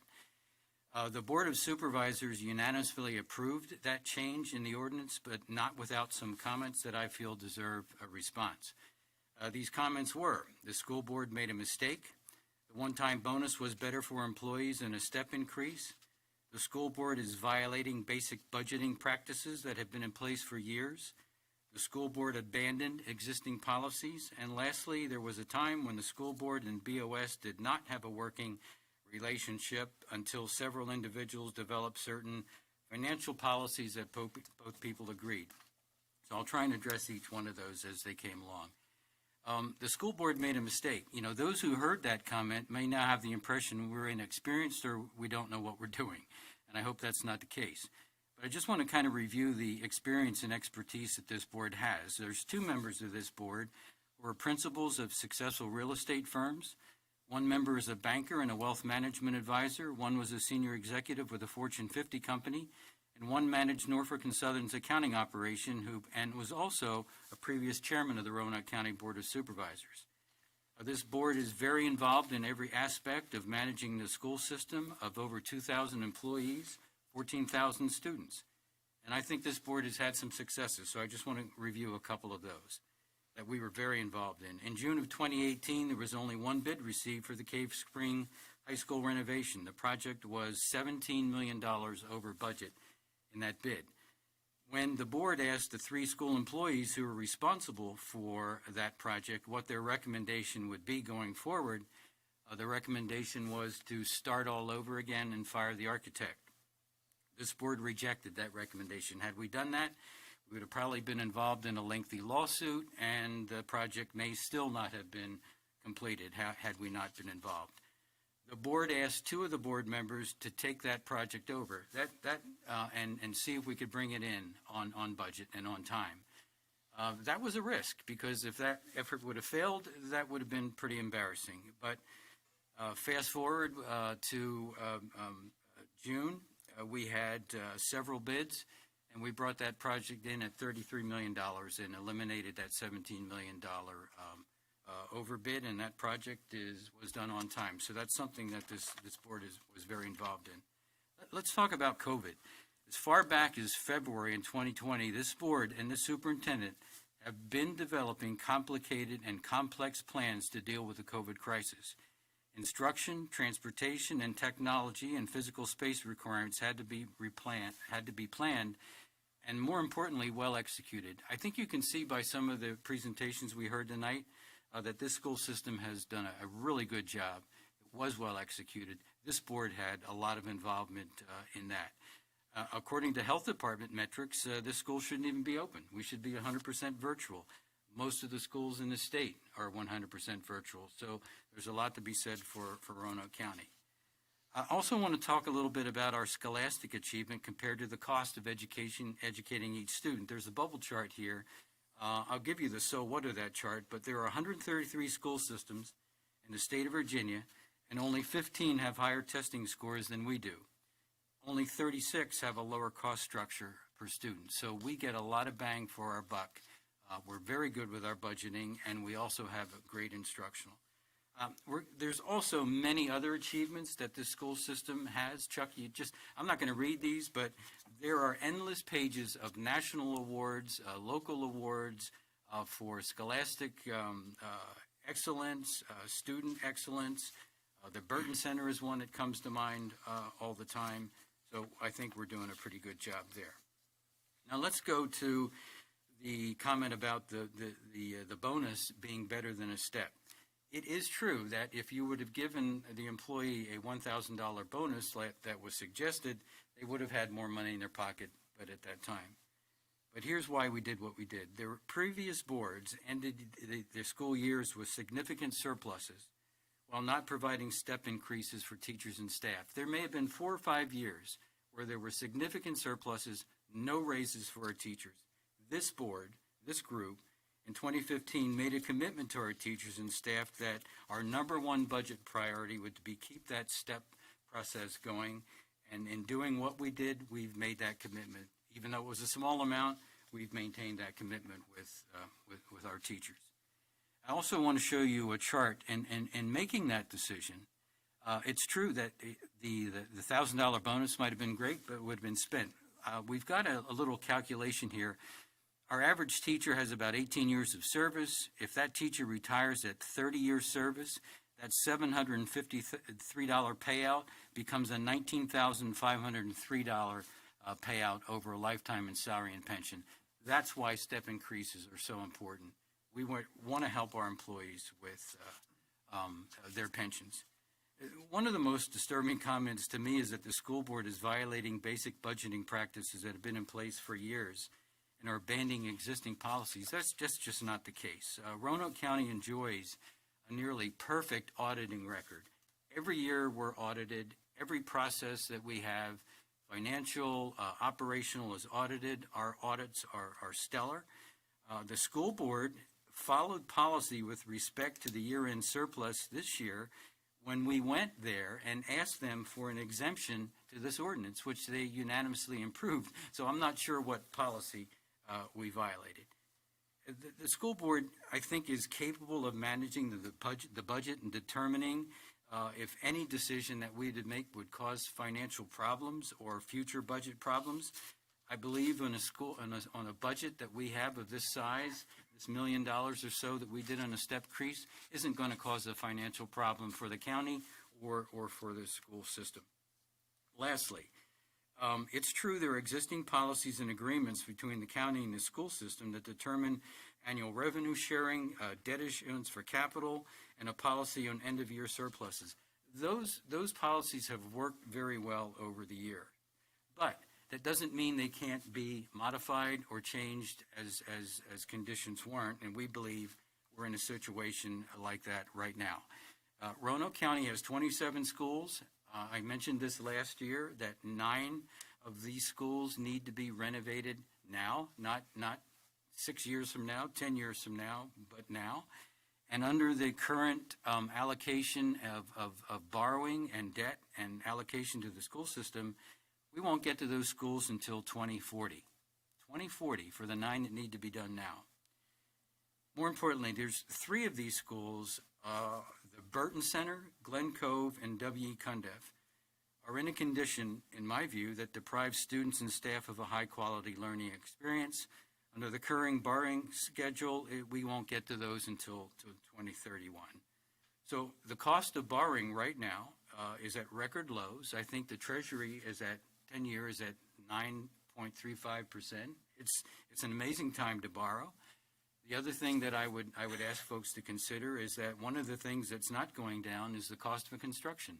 Inflation is going to make these projects even more expensive over time as we kick these cans down the road. The last thing I want to say, and this is important to me, is that the school board is a duly elected board, and it is not subordinate to the County Board of Supervisors. We are only accountable to the people who elect us. That's who we are accountable for. Here's what I would ask my colleagues on the Board of Supervisors. Trust us to manage and make decisions on the operations and finance for Roanoke County school systems, as we trust them to solve for economic development, broadband deployment, and other problems facing Roanoke County. Thank you, Mr. Chairman. Greenway. Yes, sir. So I would absolutely second everything Mr. Butzer said, and he had, we had talked about that before he made those comments, but spoken very eloquently. And when we came on, a couple quick points, but I won't go into the part about the assertions, but I think if you look at the track record of this board that's been together, primarily for 5 years, and most of us, you'll find that we've done a very admirable job. In fact, to go to the whole issue of the teacher pay, to me, this board, if there's any issue that this board has made front and center over everything else, it's been teacher pay. And I'm proud that I've sat on this board and all of us have, since for 5 years, and that we have given a step increase or a raise every year. So, again, if you have a problem with what we did and how we did it, it would say that teachers are adequately paid, and we obviously don't believe that. So, thank you for your comments, Mr. Butzer. And one further comment to that was the BCAT. Now, it's a tough issue. When I came on the board 2015 again, we were talking about BCAT. What are we going to do? We got to get that done. It's needed to be done for years. 2020, we fast forward, and what are we talking about? We need to get BCAT done. Well, at some point, Board of Supervisors, we have to get it done.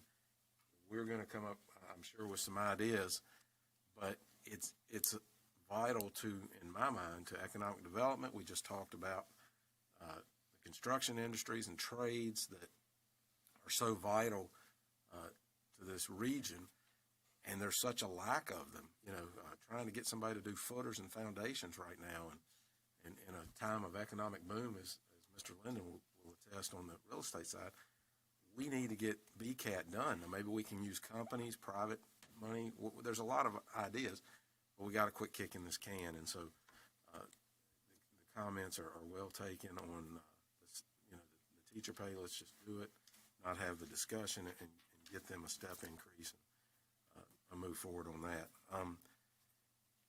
One other thing, I'll say that this is kind of ancillary, and y'all probably roll your eyes at me, as you a lot of times do, William Byrd High School wouldn't be getting done if it wasn't for this board and prioritizing, and Dr. Nicely, I'll say this, prioritize the schedule of these buildings getting done.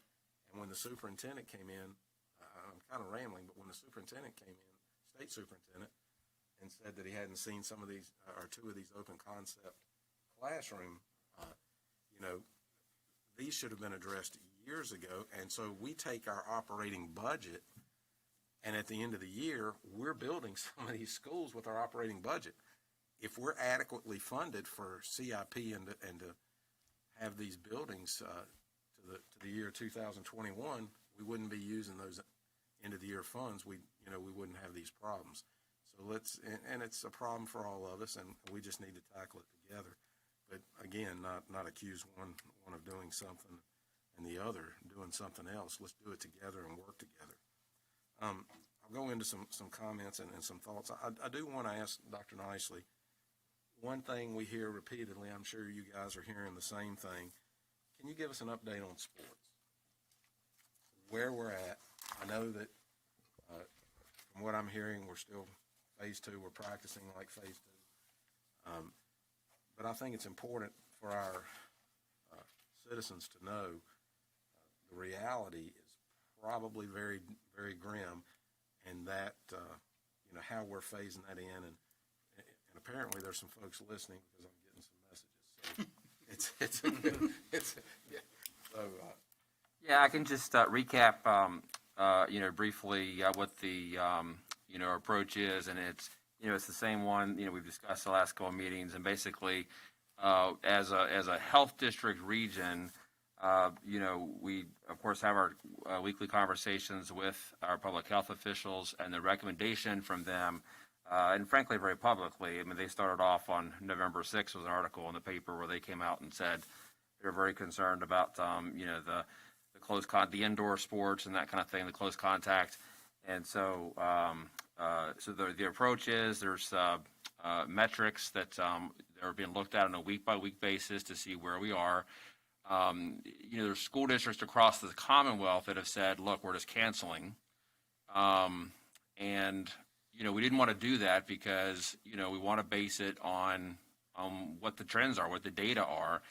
And, optimistically, pessimistically, optimistically, you'd like to say, well, we're leaving the hope out there that things could improve. Pessimistically, those numbers just aren't moving. I think the only optimistic thing is that we're the only region in the state that does not have rising trends in terms of cases. We're actually fluctuating. That's been the case for the past 3 weeks in our weekly calls with Dr. Morrow and Dr. Odell. But the metric that we're looking for to be able to move out of phase 2 would be for those metrics to be in the moderate phase or lower. So those are continuing to be monitored on a week-by-week basis, and those calls made accordingly. And you're doing that in a regional approach, right? So if we don't play all the regions, in the Allegheny. Yeah, right. It's a great point. So it gets confusing because of our, the way of geography. But the school districts in the Roanoke Allegheny Health District are Salem City, Roanoke County, Botetourt, Allegheny, Covington, and Craig. So those are the school districts that, working with the health department, agreed on the common metric. That's not to say that other neighboring school divisions aren't following in our greater Region 6, which goes from Montgomery all the way down to Henry County, Pennsylvania County. A lot of those are doing the same thing, but they're in different health districts. And so our joint letter was based on that, versus because the other school systems might be in a different health district. Thank you. Not what we want to hear, and I get it, and I'd love for us if but I guess a lot of dynamics go on. But I'm hoping that some miracle happens. We've talked about also maybe being able to move some of the winter sports up, but I don't think that works very well because all the other sports will be playing. So I'm hopeful that we can come back and readdress this. Got to say one thing about that to your point. That's one of the things that some districts are doing in other parts of the state is they're moving the seasons back. And of course, a lot of those divisions in the eastern part of the state, their school year goes later. One of the things we were mindful of, and again, we're basing this on data, so who knows, what's going to happen, but we were very mindful of the fact that last year our spring sports were canceled. And so those guys and ladies did not get a chance to do anything last year in spring sports. That's one reason why we didn't think it would do any good to just move things back, because we didn't want to create a situation in which, you're basically potentially pushing the spring sports out, the school year not being able to play, and then they have 2 years of not being able to do it. So that was part of the thinking, was just being mindful of that. Well, and so one more to further the point, we talked about, and I'd love to see us do if we could, but it sounds like because of the regional approach, we're not going to do that. I would love to see us do a shortened winter sports season of 4 or 5 weeks with Roanoke County teams. But I'm assuming, we talked about this in the work session, so if you want to go back and look, but I'm assuming that that's probably out because of the regional approach. And the health, I mean, I know the regional health, but I mean. Yeah, that's not something, we're recommending following the health department guidelines, so that would affect, regardless of whether it's a Roanoke County school or, neighboring school, we're still recommending that we follow the health department guidelines. That the whole region does, okay. All right, one other question I'll ask about is, and I got a lengthy, and I know we've talked about this in work session too, message, but it brought up the point subs. So I know we're going to go probably after some of the students when they come home from school, and to the point that they could help out a couple weeks maybe. And as a board, I think is there some other way we can look at? We did the bus incentive.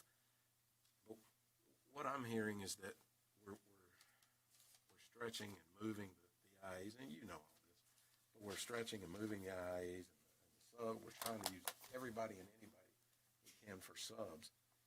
Would there be the possibility of some bonuses, or this is, and we know this is kind of a tough area because it's like our bus drivers. Our bus drivers are typically an older group, and the subs are not, and when I say older, I mean older in the system that we, that we're in, on a step increase and all that stuff. They're usually at the top of the, somebody that's, I don't know if there's anything, I know we've talked about this in the work session. Yeah, just a couple of things. And it's a great point. That continues to be, a stressor point for school divisions everywhere. But so the change, the recent policy change that the board adopted, we've already seen some positive, results from that in terms of the number of applicants that we've got, the ones who are in training. So hopefully that'll help some. That's not going to completely solve the issue.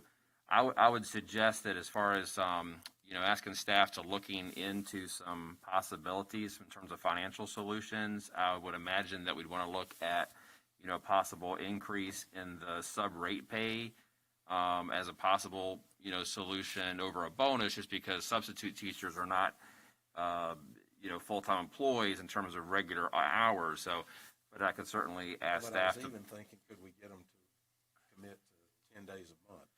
We'll give you a bonus if you commit to 10 days a month. Or I don't know. Right. Something that helps. We could definitely ask staff to put together some possibilities. All the teachers, we ought to mention that a lot of the teachers are quarantined in different things, some are at a higher rate, and I think that's part of the burdens. I don't know. Absolutely. But I think the subs, as a group, would probably need to look in some fashion.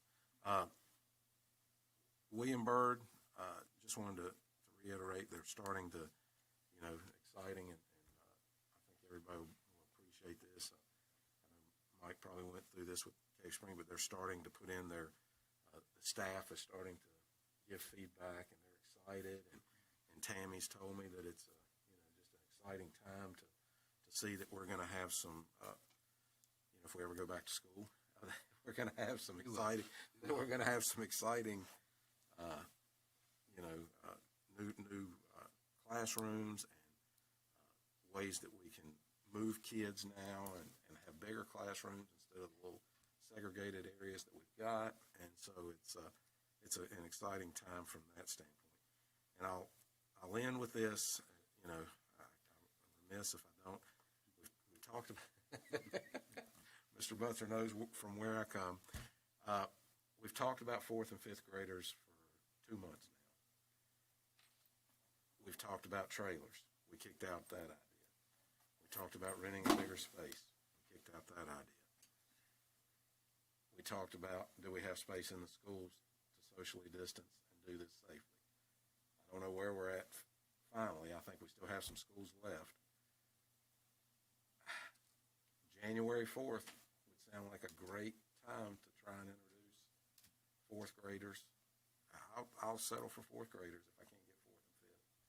Would we have room for that? I'll take a small victory. I'll take a Christmas present. Give me something. Is there the possibility that we could look at that and as a board? Yeah, one response that I would give, and certainly the board can have that discussion, but one of the things that we're going to adhere to, at least anything I would recommend, is to, again, follow the advice of our public health officials. They're really recommending after the holidays, don't make any changes in terms of bringing, larger numbers of students in. And frankly, while the rates are what they are. So, the focus right now, we're going to continue to focus on those things. One of the things that I've talked with the board about, and we've gotten comments back. In fact, our parent advisory committee the other day, we talked about that trade-off between if we have to put 4th grade classes in the gymnasiums, for example, and take up that space, what's the trade-off there in terms of impact on the entire school of not having the space for any physical activity? And it's a very it's an issue that there are very strong opinions on both sides of that. So it's not an easy one to talk about. But to answer your question, we're going to continue to explore those things. What we are committed to doing, to echo Mr. Riley's presentation earlier, is looking at mid to late January, definitely looking at bringing in some more of those vulnerable students back. 4th and 5th grade, I know our teachers are universally in favor of bringing in some more of these students who are not being successful with the hybrid schedule or the 100% online, but also expanding that to 6-12, not just focusing on 4-5, but 6-12. As Mr. Riley was explaining, trying to find ways to bring in some students, the ones who are not being successful. So that's the focus right now. But looking at that period of time, even for that, at least 2 weeks after the holiday break, and just kind of seeing where we are with the numbers, and that's what our health department has advised.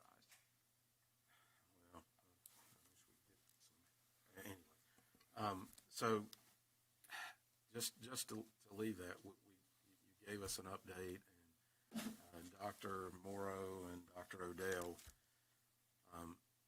have told us that just what you said, that we should keep things the same after Christmas break. But as I sent y'all back the other day, I just hate that we keep educating these kids this way when there's opportunities that.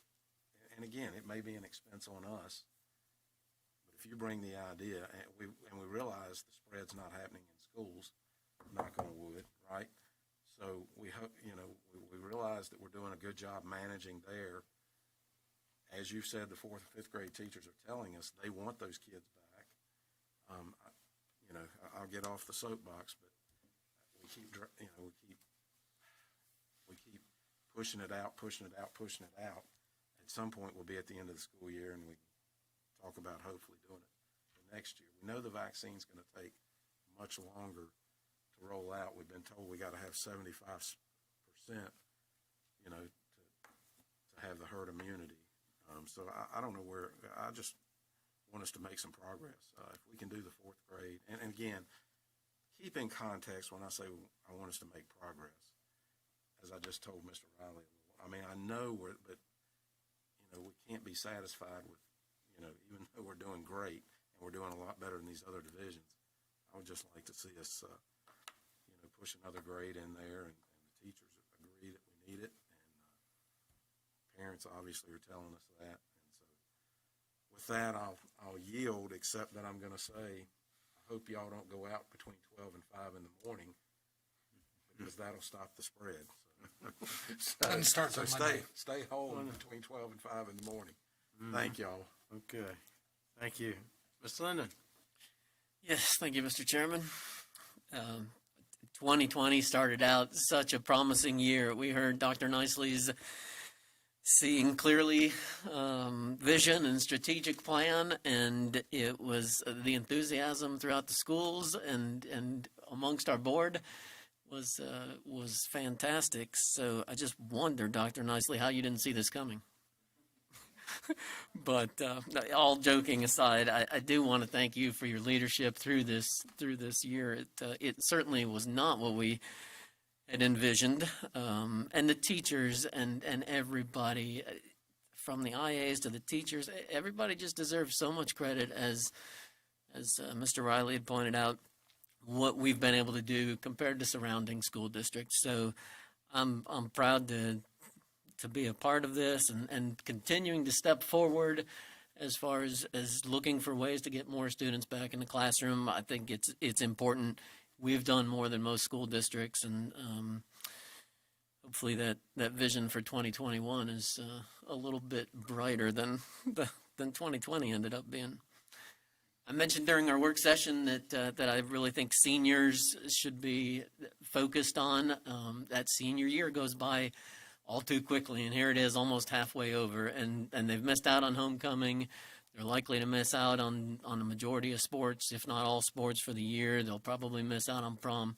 I'd like to see us develop a plan or something for those seniors, because before they know it, they're going to be out in the real world, and that's not nearly as much fun as high school is. So I know last year we promised the seniors a graduation at some point, and we haven't been able to do that, and I don't know that we will based on what's happened since that time. But I would like to see some sort of plan for our seniors to try to make this year as not as normal as possible, but I guess as memorable on a positive note as possible. So thankfully it was good news that teachers and school staff got moved up to the 1B as far as getting the vaccine goes.